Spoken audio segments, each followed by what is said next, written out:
Welcome back to the show. Many thanks for staying with us. Comment but don't condemn government for the recent hike in fuel prices.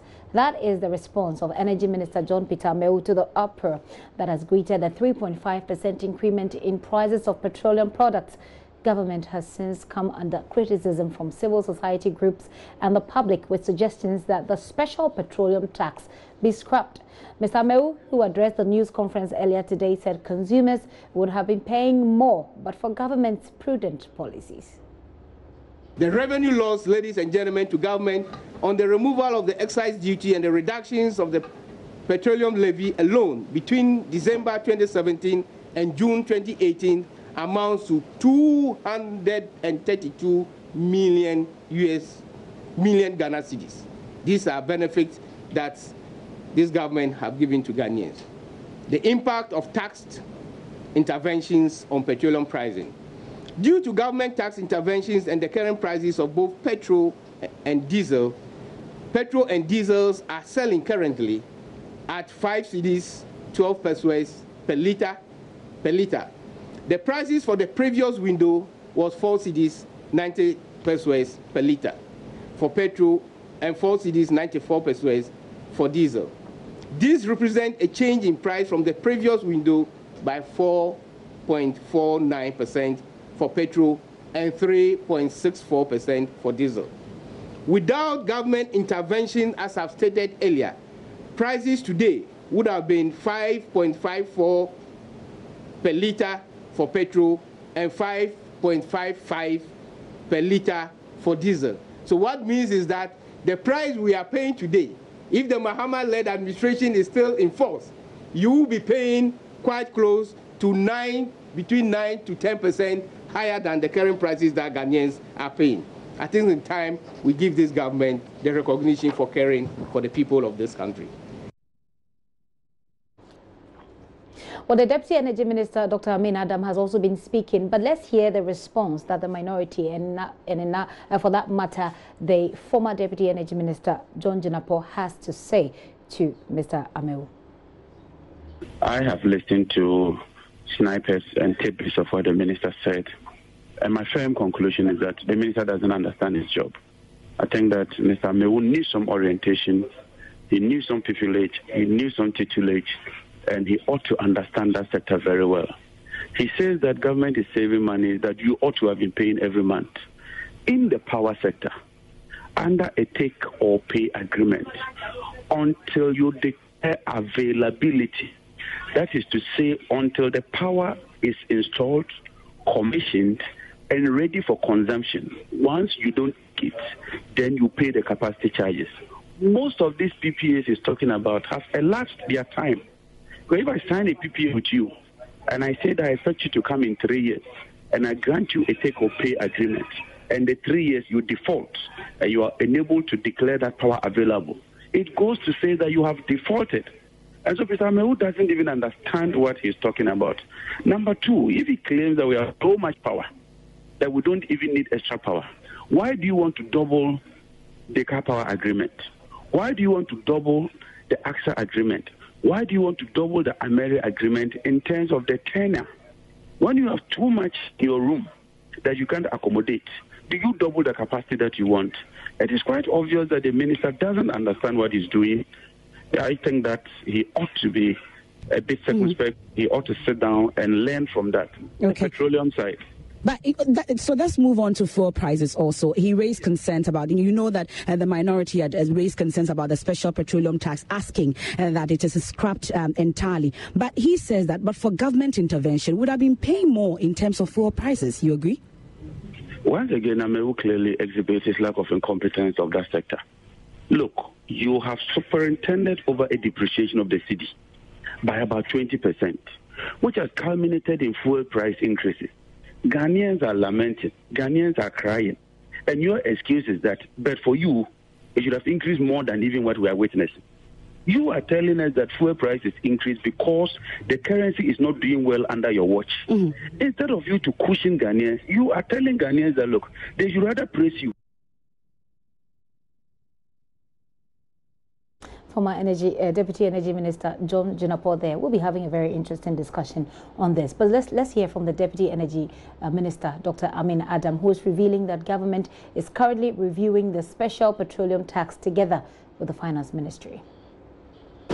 We have reduced the total tax component in the petroleum product prices from 40% in March 2017 to today 26%.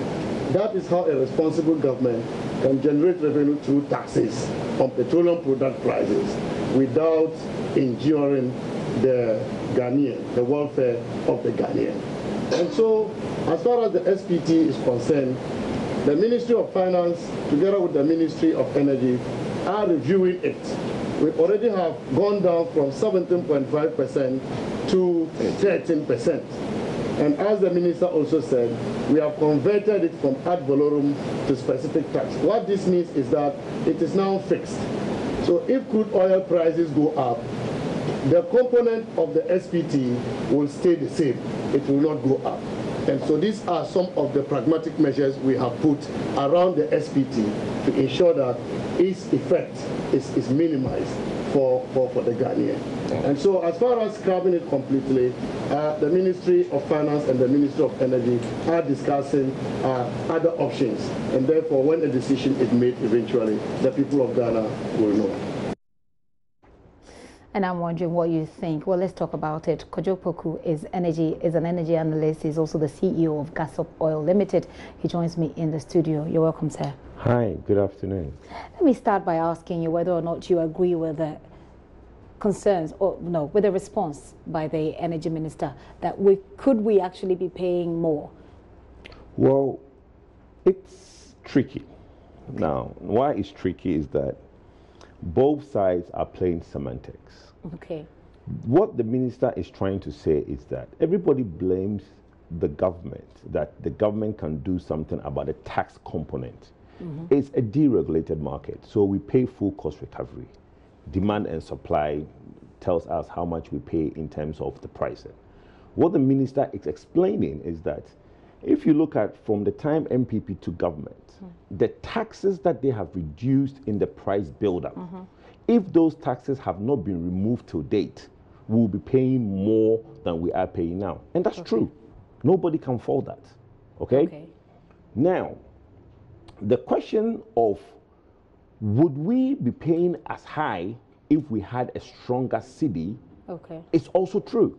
That if we are having a stronger economy, the cedi will be stronger against the dollar, and we will not have where we have something like 5 Ghana cedis. 5 cedis, 12 pesos. No, 5 cedis, 12 for the later, but the MPA forward rates that they use for calculation this window was 5 cedis, 3 pesos. Okay. If the cedi was stronger, we will not having that price to the dollar. Okay. But then let's ask ourselves, now who caused them? This government, and that's one thing I think that the government is not saying enough. They inherited a very bad economy.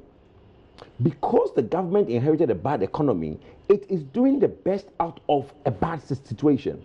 Okay. So they are trying to put measures in place to make sure the economy is on sound footing and the cedi becomes stronger. I am pro-tax. I don't believe in just taking taxes that we are paying because it's a chicken and egg issue. Okay. If the government does not increase revenue, government doesn't have money. It means that government will be borrowing without taxing the citizenry, and we are paying more interest, and these interests are in dollars. Right. So there's a lot of weight on our cedi. Our cedi depreciates. We are not mobilizing enough money within the country, so we are not able to sustain the prices that we have at our pumps. Okay. So what the minister said in the long shot, the minister is right. But the reverse is also true. The reverse is true because one person can stand aside and say that if the cedi had not depreciated, we will not be paying high prices. Okay. But that person, which is Mr. Jinapor, saying that if the cedi has not depreciated, he only left government not even 2 years. Okay. I'll give you an example before you come in. In the US now, Obama left 2 years ago. Trump is taking credit for all the good numbers coming in. And the Democrats will say, look, we are getting all these good numbers because of the good because work of our policies. of our policy that Obama did. So now, the same thing reversed to Ghana. We are getting bad rates because of what the NDC did. No, but nobody, if you're comparing it to what you're comparing to the U.S. situation, Trump is taking credit for the good things that Obama did. It's taking so if good numbers are coming out, Trump is taking credit for it. Right. But in Ghana, we are not getting good numbers. But the Democrats are saying that. But anyway, let's not turn this into what's happening in America. On this situation, the minister goes ahead to explain why the taxes that have been taken away, why he says the government has absorbed about 232 million cedis, etc. But what are the components? What is it that goes into the pricing of petroleum products? Okay. If you could list them for us. We have the energy levy, energy sector levy. We have the road fund levy. Okay. And we have the what they called UPPF, which is the fund for stabilizing prices across the country. Okay. Then you have the marketer's margin, the pump margin, and all those margins. And then you have the stabilization and recovery levy. That's a lot. The stabilization, okay, and the stabilization and recovery levy used to be 10 pesos. Now it's 0. This government has taken it out completely to 0. In the previous administration, it was 10 pesos. Now it's 0. Okay. The special petroleum tax, which everybody is talking about, which NDC introduced, used to be a calculation of a percentage. Now is being taken down to a flat rate, which now we pay.